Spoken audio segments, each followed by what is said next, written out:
This is the Neoliberal Round Podcast. Welcome to another episode of the Neoliberal Round Podcast. I am Renaldo McKenzie, and of course the Urban Indian Heritage Society is with me, and I'm happy to have today on the Neoliberal Round Podcast. We discuss not only the historic federal recognition of the Lumbee tribe as America's 575th federally recognized American Indian tribe, but also the work of the Urban Indian Heritage Society, an organization that has spent years advocating for indigenous visibility, recognition, education, and reclassification efforts in the U.S. Of course, Congress passed Senate Bill S-107, if I'm right.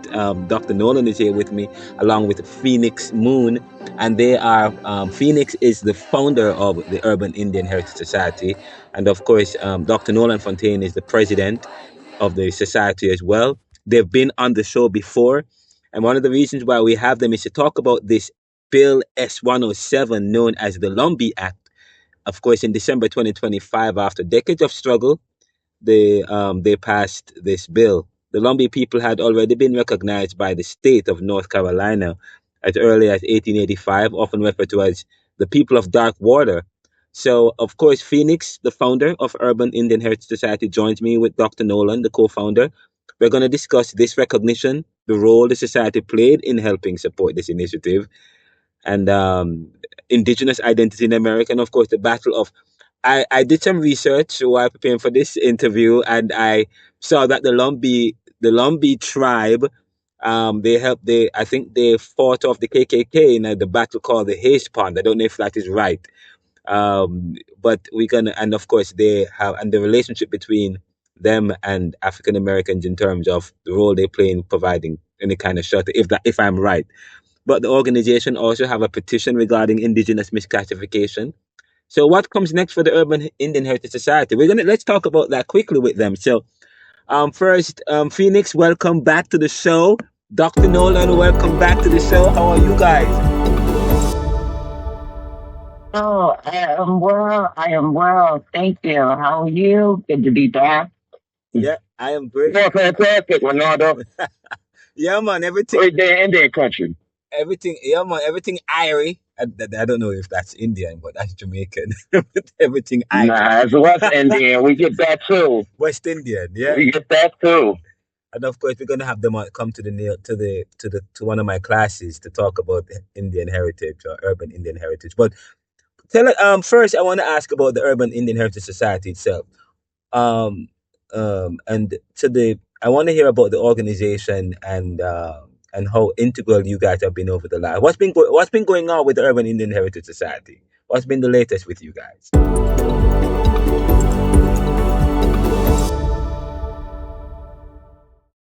Man, John. Yes, yes. First, I want to. What's been going on? What's been happening with Uh, the? Well, the first question is. Well, the first question. I want to know what's been up with you guys. How is Urban Indian Heritage today? What are you guys up to today? Of course, we're gonna get into the Lumbee tribe, what it personally mean. But I wanted to find out what's been up, what's been going on. How are you guys? What projects are you guys working on so far lately? well, it's always a busy time at UIHS. Uh, I think one of the main things that you know you probably would have been familiarized with at this time is what we've been doing regarding the Urban League.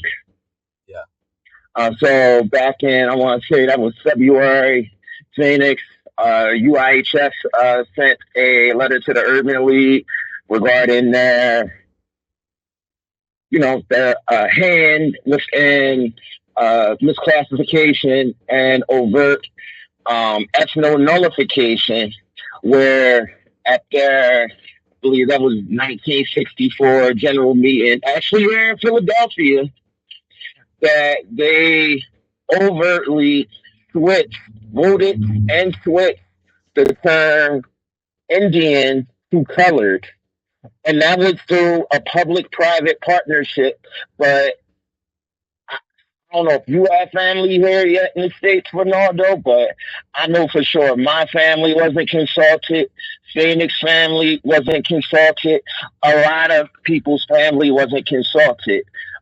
So we put them on notice to, come to the table and be able to share their side of the story, be able to share primary source documents, so that, we can turn this from a, into a learning lesson versus the mistake that they made. Because what they did was, where they made the mistake was, they never thought that the urban Indians would come up on them like the Scooby Doo detective agency and figure out and put the pieces together to know what they did. Right? Oh, that's major. So Isn't there is that the same urban league that's in Philadelphia, Center City? there are in major cities across the United States. Um, for a good deal of time, about 7 decades, maybe six, at least 6 or 7 decades. Not only that, but at this current time, if people are paying attention, the Southern Poverty Law Center, they are also being reprimanded for fraud, right? They have not only been, stirring up problems with the race baiting and the black and white and all of the hate groups. They have named all of the people that they deemed as hate groups, whether they're violent or not, but they have the say in slandering different groups for whatever reason. Some groups may need to be there, and then maybe there's some that don't. However, they are also in conjunction and have dealings with the Urban League. So now it's an opportunity to expose these people for some of the hand that they played in on this classification, the gentrification, and all things going forward. The Urban League is responsible for the buildings. I believe the second time they did the Lower East Side, they had to move people from over there in order to build. I don't know if it was Lincoln Center. It was one of these different, sightseeing places that people are familiar with when they come to New York City. But anyway, this was complicit for things for decades, and they get the lion's share of all of the grants, and their influence with the Office of Management and Budget, which controls which is run through the Department of Commerce and the Census, and that is where classification is explained and expressed. So Urban League they're up to their neck in a lot of stuff, and we are not letting it stop. Oh, this is quite interesting. I think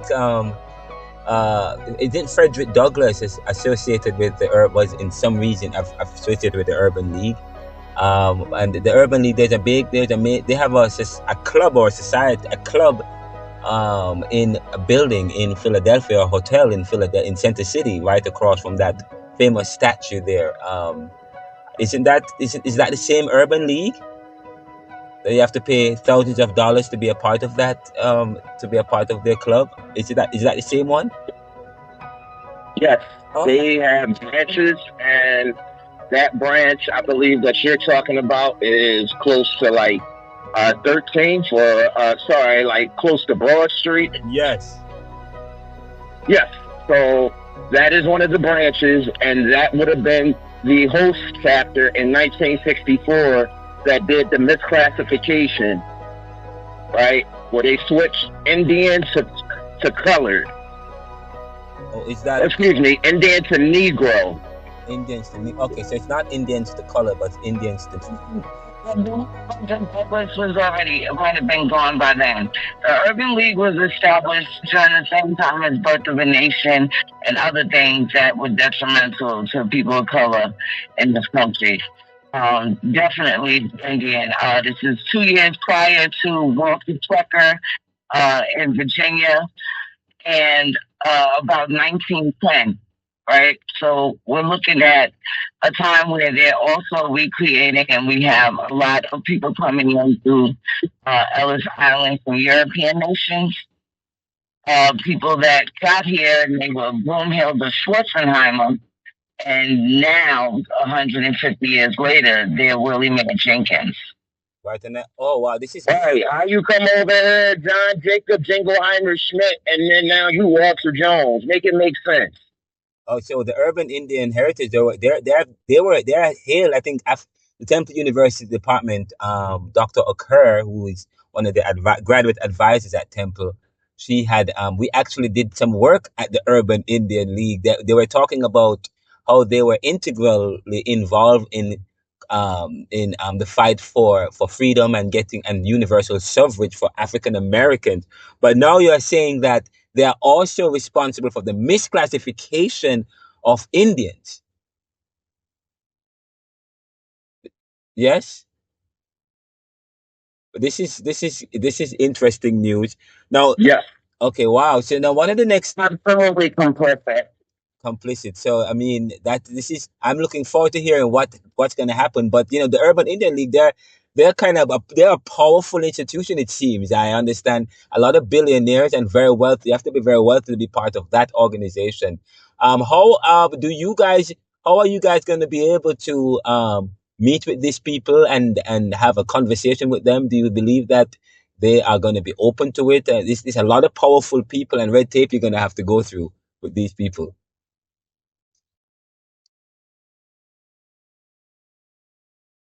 Well, I think that they are going to, try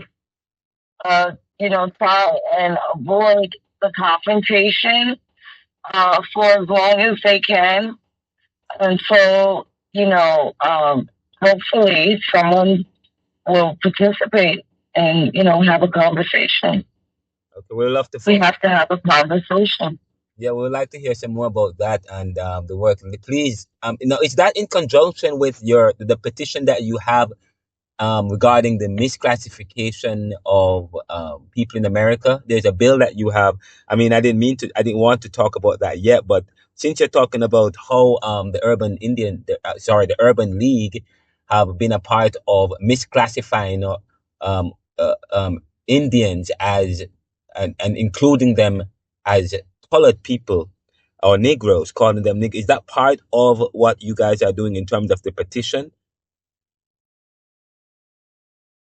That is a component only because we explain exactly what happened and what parties were involved and what we're asking for.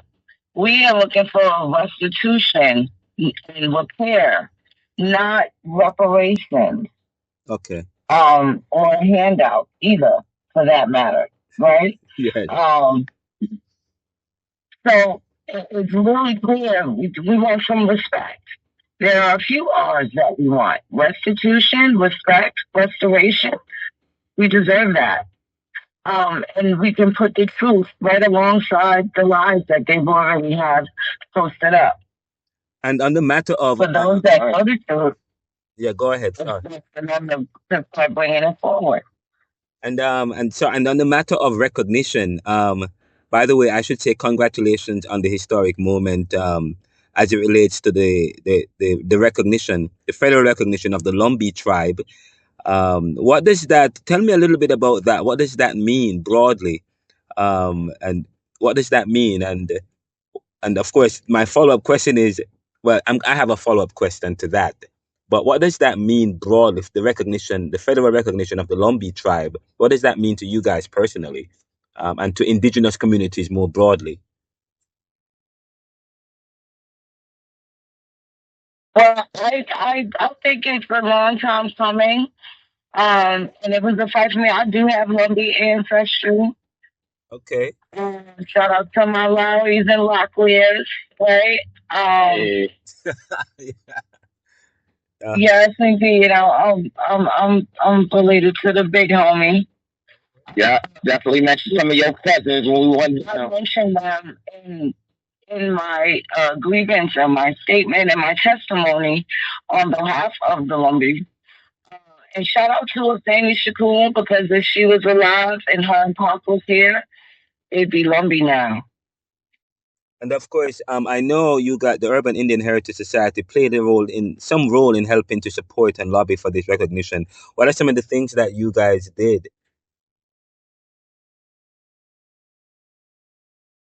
We sent our testimony to Congress, to Senate. Doc was actually there. Dr. Nolan was actually there in D.C. at the, live in person. Our participation was definitely important. It was definitely important. And noted in congressional record. And of course, I spoke. And of course, I spoke with Dr. Nolan recently. You talked about that, and I did review the document Congress passed S-107 in December 2025. But North Carolina recognized the Lumbee people in 1885. Now, I want to know, why did it take over a century for a federal recognition to finally happen? What you guys? Why did it take so long? Well, because a lot of people, they had to close the doors for a long time. They had to maintain the land, and also they maintained their self-sufficiency, self-governance, right? They have their own culture, and they are very much Cherokee and very much Tuscarora. Okay. But they are now Lumbee. Their names were changed from 1885. They had several name changes from, and then conflict with the Eastern Band Cherokee. And then they were called the Cherokee of Robeson County. Or Robeson, and they had all these different names and things like that. But one thing that they don't talk about is 6 decades of records at the Department of Interior. So for them to do this through, outside of the BIA, it was huge. And this is why you had federally recognized tribes, that were in disagreement with the decision, and they were openly in disagreement, which is a bit unfair, even down to tribes that came in the exact same way they did, through an act of Congress. Right. So it was very shady how they did it, and I'm glad that we contributed to their success and their recognition. It was important for them. And at any time, the Lumbee, they don't play. And what's good about them is they open up the doors and they have the numbers. And other tribes that are federally recognized do feel threatened. People can easily find their Lumbee ancestry preserved. There is a process. They make you take classes, and you have to know the history. And there's nothing wrong with that. So I think that was a threat to other federally recognized tribes. And it was brilliant that they were added to the defense bill in spite of those other people in disagreement. Okay, and one thing, go ahead. And Renaldo, one thing I wanted to add that Phoenix absolutely pointed out is the Indian tribes absolutely operate like nations, and now that the Lumbee, has recognition, right? Because a part of this was actually, like you said, the fairness of it all. Them not having access to certain services. So one of the things that Phoenix made very apparent is that in terms of population and everything, the Lumbee absolutely dwarfs some of these longer tribes that have recognition and that have kind of crept up and put on the sexy negligee to get in bed with the BIA, right? Yeah. So this absolutely threatens some tribes' level of sovereignty, and also the amount of federal dollars that they get versus the amount that the Lumbee would get too. So this is absolutely a conversation that also touches on the political, economic structures, right, that exist and that the Lumbee are beginning to challenge, right? And let's not forget that the Lumbee also have claims in terms of their heritage to geographical areas, right? And how some of these tribes, and you can read it. I'm not. It's in the document that I sent you, Renaldo. It's in the Indian Senate video on S107 with the Lumbee Fairness Act of the Shawnee and the Eastern Band Cherokee overtly trying to stymie the Lumbee from getting recognized, right? And these are also years, centuries long, kind of like back and forth, Field and McCoy kind of like tactic that they have been going through as well for centuries. This is right. So I also wanted to provide that context. Yeah, but this is the context is quite powerful because it would seem then that being federally recognized would make the tribe or people who are connected to the tribe, give them access to certain benefits. Okay, they're able to make claim against something. So is that the case? So therefore, it was not in the interest in America for many people for people to be able to claim any benefit. So, but do you think that's part of it as well?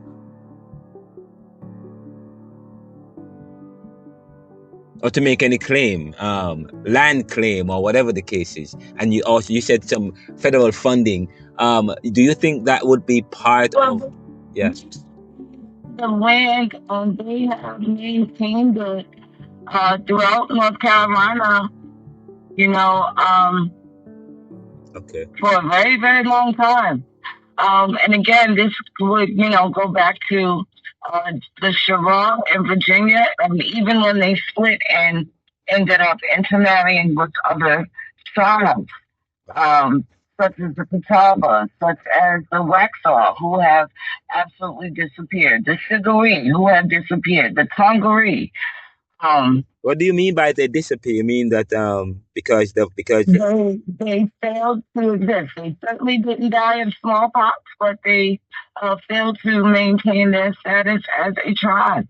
Okay. These are people that had to go underground and could not say that they were Indian. They had no control over the registrar of their state, especially during Walter Plecker's long run. Okay. Yeah. And these are absolutely things that tied into political economic policy, right? That started about 2 years, like you said, Moon, before racial integrity, before the Snyder Act in 1924. Like these were all political structures that absolutely boxed the Indian out and misclassified them as colored, black, or Negro. Okay. Yes. And by the way, you mentioned something about Cherokee, and the Lumbee people were grouped in as Cherokee. So Cherokee is a different tribe than the Lumbee tribe. Is that correct? But that is because there's the bloodline, and then there are the people that were invited into the quote unquote nation. Okay.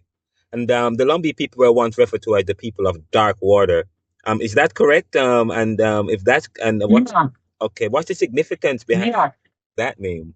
There is a swamp, Blackwater Swamp. Okay. There are different swamps that could be likened to at the time. When the flora and fauna was different in abundance, and the forestry was, a lot more grand than it is now.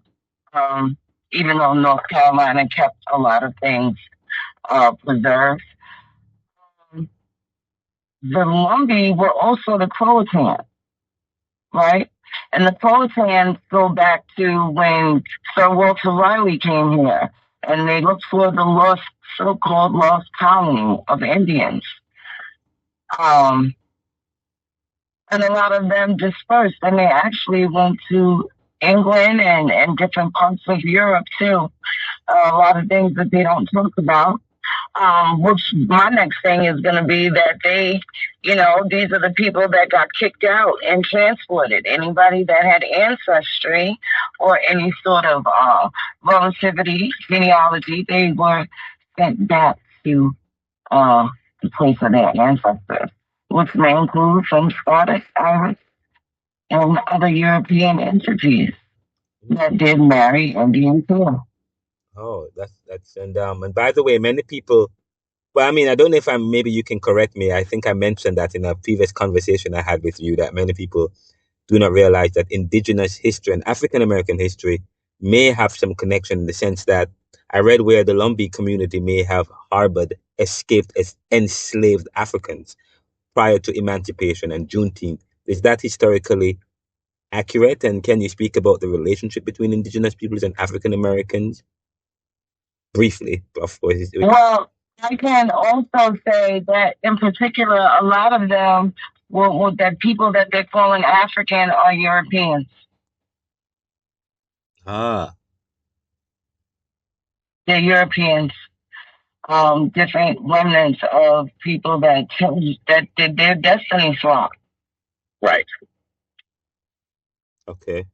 But I mean, are you hearing this news about the Lumbee tribe before slavery was abolished in the U.S. became illegal? Are you hearing that the Lumbee tribe harbored escaped slaves?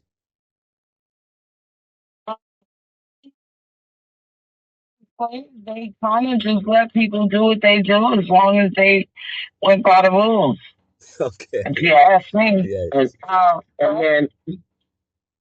And then, Moan, I also wanted to piggyback on what you were saying in terms of the free white European slaves and everything. Like one book that I lean heavily on, you might be interested in, Renaldo, is The Forgotten Cause of the Civil War by Lawrence Tensor, where it talks about at the beginning of the Civil War in 1860, there were actually more folks that looked pale-faced, right, who were enslaved versus quote-unquote individuals that look like us, either Negro or American Indian or what have you, right? Yeah. So I also want to challenge us and your listening audience, right, to get out of the notion that when we hear slave, that should get an image that looks like me, you, or Phoenix in our head. Because there's absolutely people that look like Kate Middleton or Drake who were enslaved. Yeah. And it was legal at the time. I don't agree with it, but it was absolutely legal. Yeah. People that look like Donald Trump pitted with smallpox. Many of the Irish people, and then of course Chinese came as indentured laborers as well as the Indians. Absolutely. Yes. Absolutely came to the West Indies. Absolutely came to the Americas. Right. And now you mentioned something about the characteristic of the Lumbee tribe. Many, as it relates to resistance, many remember the 1958 Battle of Hayes Pond, where the Lumbee reportedly confronted and drove the KKK out of their community, out of their land. Do you know? Are you aware of that? Can you do any historical importance? Absolutely. Yeah, they sure did. What happened? Tell us a little bit about that. Well, I just know that was the point where nobody bothered them again. I'm gonna just say that, and this is 100 plus years later. They were able to maintain. Yeah. And again, sustain themselves. Impressive, impeccable, and again, fully traceable. That's what the benefit is. So the Lumbee receiving federal recognition now. It has been a long time coming. But I will tell you what, even down to the Cole family, right? Because that was one of the KKK members that started the rally thinking that he was going to intimidate them. And this is when my family was still there. They're also on a special census, I believe in the 1910s, 20s, and 30s. And they were calling them Philistines then. Yeah, and this was still years later. That was post-Civil War, Hayes Pond. But they were still mad at some of the Confederacy. There was a lot of hostility, more than I think that they exposed. And maybe we could go deeper on that at another time. For sure. Definitely. We are running out of time, but we have about probably 2 more questions. But by the way, are the Lumbee people primarily concentrated in North Carolina, or are there communities across the U.S. where they can be found? They are predominantly in North Carolina, in Maxton, in the town of Maxton, and all over Wilson County. However, there are Lumbee scattered. Like I said, I got Lumbee blood. I'm a Lumbee. I'm in New York. That's part of my design as well. Right. And they classify themselves as urban Indians too, as they classify themselves ethnically as Lumbee, right? Yes. The American Indian, or the urban Indian aspect is their political status. Okay. Them claiming that Lumbee ancestry is their ethnicity. Okay. That's quite... I'm happy you're answering that, because I was about to ask you what practical changes come with federal recognition. I think I asked you that a little bit, but I think you went deeper talking about what it means ethnically and politically, and what about in terms of healthcare and cultural preservation, that is, and economic opportunities. Where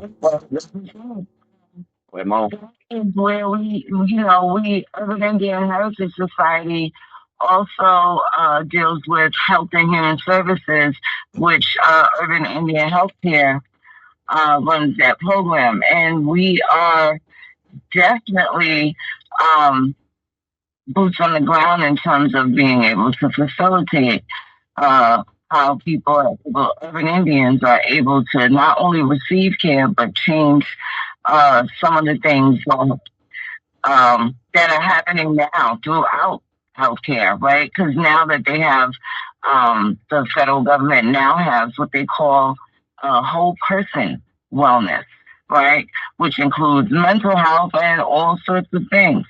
And those are some of the gaps that we are proposing to fill. Okay.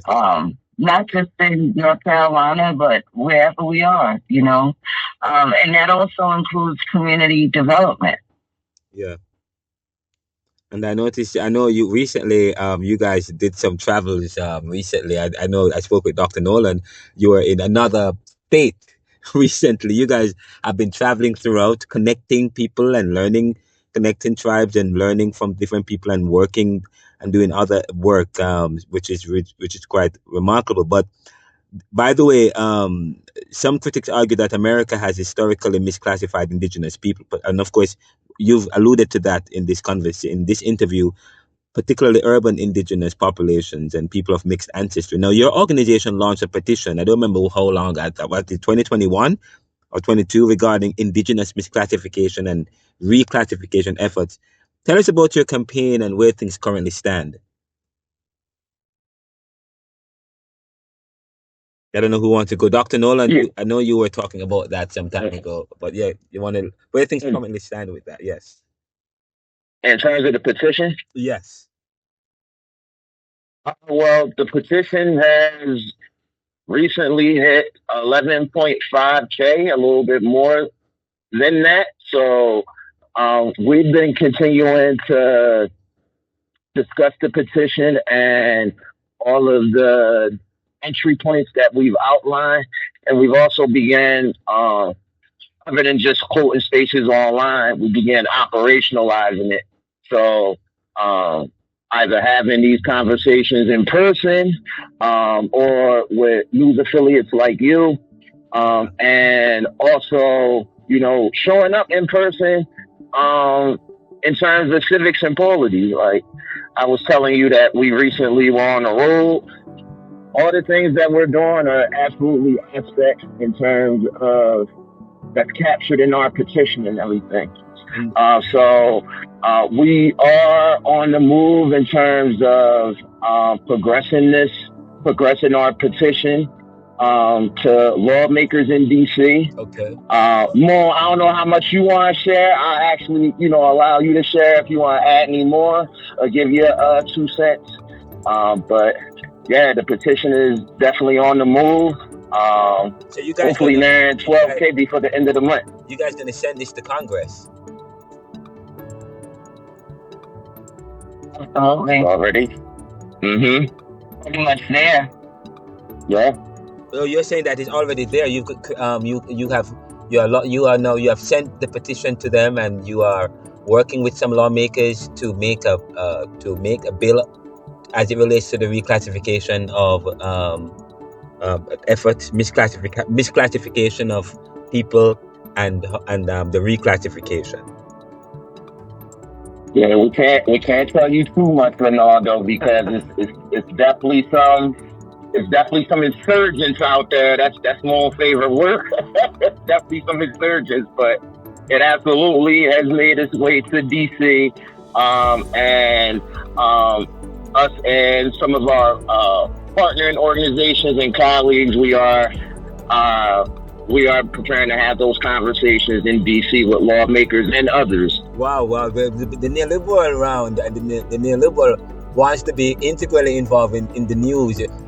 Please provide us with any updates, because this will be breaking as we think about this. By the way, what are some of the biggest issues facing Indigenous communities today that mainstream America still does not fully understand? What are some of the biggest issues facing Indigenous communities today that mainstream America still does not fully understand? Anybody want to crack that real quick? With identification. Okay. Right? I would start with that. That is absolutely a problem. And secondly, which goes directly with that, is the truth. Let the truth be told. Let the truth be told. Yes. And it should be. Yeah. And if these other people have been telling the truth, well, they don't have anything to worry about. Well, I mean, that goes into my next question: is how can non-Indigenous Americans support Indigenous communities beyond symbolic gestures and land acknowledgements?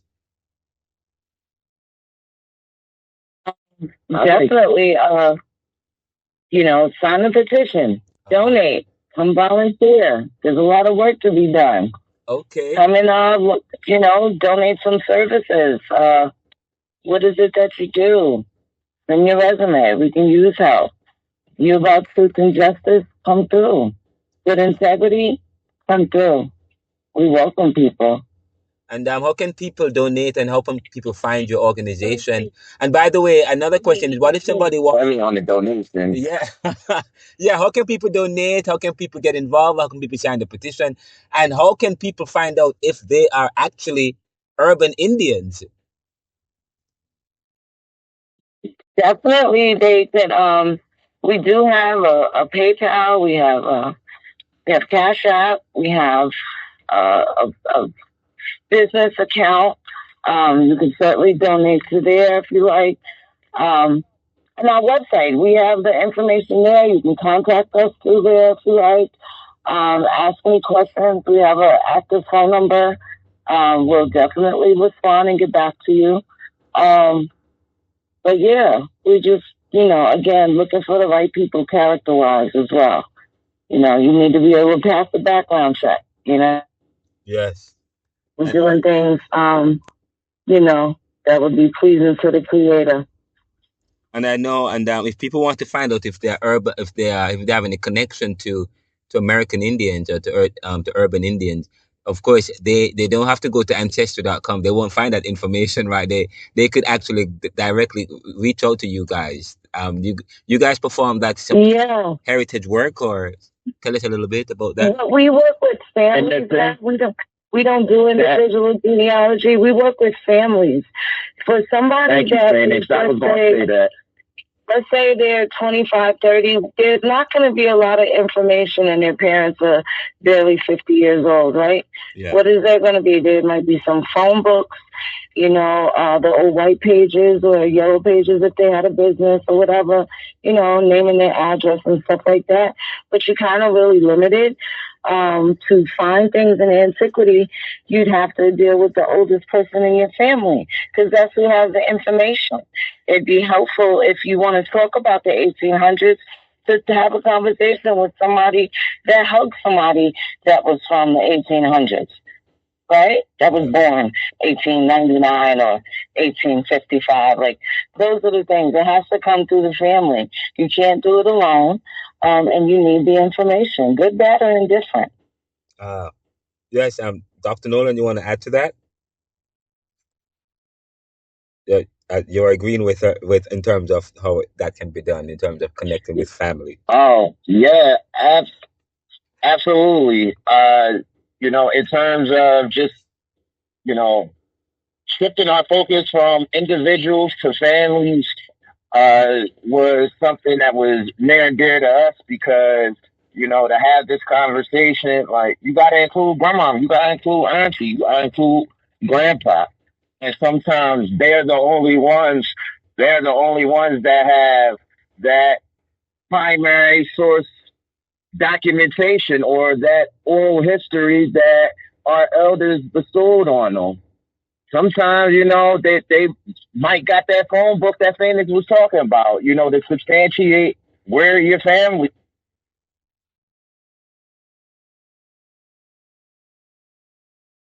Are you there? Are you there? Yes, I am.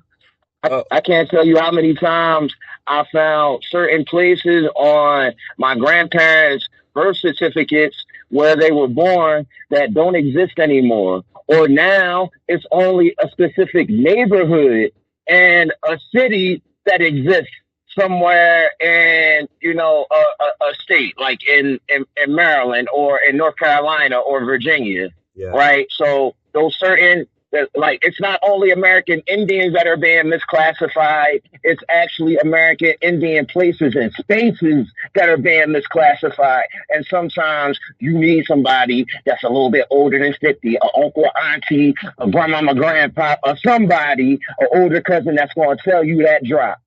Yes. Well, thank you. AI ain't going to do it. The real AI is the real American Indian. We the real AI, baby. Shout out to Allen Iverson, too. Yes, Allen Iverson. He's an urban Indian, and of course, Kyrie Irving. But by the way, Urban Indian Heritage Society, they have a website which is Urban Indian Heritage Society .org? Yeah. Right, and by the way, it's not UIHS. Some time ago, I went online trying to find UIHS.org. I came up with a hospital network. There's a UIHS.org. That's a hospital network. So, but yeah, not them. Yeah, not them. I was. The urban Indians. You have to type out Urban Indian Heritage Society.org to get to get to your website. Correct? Yes. Correct. You got to start the whole thing out like a Tribe Called Quest. Urban Indian Heritage Society.org. You can give them a call. What's the number people can reach you at? 917-830-4699. 4699. And so you can give them a call Mondays to Fridays. Are you also available on weekends? Yes, that's when most calls get returned. Okay, all right. Please give them a call, and of course, if what's your PayPal if people want to donate, and your Cash App, is it Urban Indian Heritage Society? Actually, let me check. Yes, if people want to donate, let us know. The petition is also available. If you go to their website, Urban Indian Heritage Society, I think the petition is also there. You can click on the petition, and it will take you to the actual petition where you can sign So please check out the petition, read the petition, and it's still going on. And anything else in terms, they will be at the Jamaica. They'll be taking one of my classes next week. So I'm looking forward to that. We will share some of what they have to discuss with the class.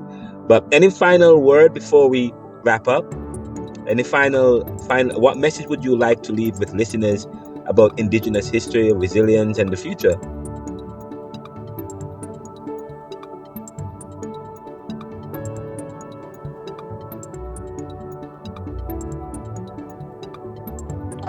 We are Urban Indian Heritage on Cash App. You'll see our logo. And what was your question?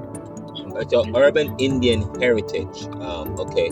And and finally, what message would you like to leave with listeners about Indigenous history, resilience, and the future? What final message would you like to leave with us before we wrap up?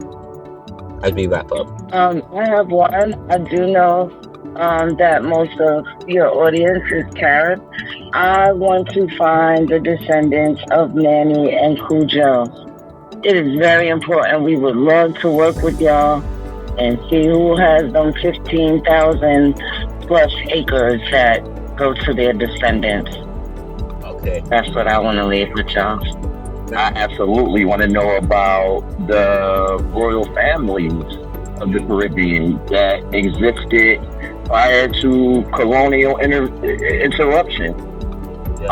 So I'm hoping that, especially with our upcoming guest lecture, that we can help some of your students really crack the code and break the glass ceiling. I know, it's been certain times where I didn't hit a brick wall in terms of genealogy, so we're looking forward to getting down to the nitty gritty with them. Yeah. Oh wow, this is intense. Oh, many people. I mean, many governments and leaders and this people on the status quo they don't want us to know who have land, and of course, so it's not important for them to reveal the truth and to or to facilitate any initiative towards that. But we are hoping that with the work you are doing, and with what we are doing in terms of providing education that facilitates this kind of information, we will be able to come to the full to understand what is the truth, what is truth. So thank you guys. Thank you so much for coming on the Neoliberal Round podcast. We haven't had you guys in a while. This is an audio episode. There will be we've had them before, and it's just a pleasure, it's a treat learning about what they're doing and that the Lumbee tribe is federally recognized. Give them a call. And this is the Neoliberal Round podcast. We're all about serving the world today to solve tomorrow's challenges by making popular what was the monopoly. And of course, the story of the Lumbee tribe reminds us that recognition delayed is not recognition denied forever. From survival through colonization and segregation, to resistance at Hayes Pond to recognition in Congress, this history speaks to resilience, memory, and identity. Today's discussion reminds us that Indigenous history is not buried in the past. It is alive, evolving, and still being written. What good? Thank you guys, and that's it for the podcast. Thank you so much. Always, Renaldo. I'm gonna edit this, and Thank you. it's 48 minutes of conversation.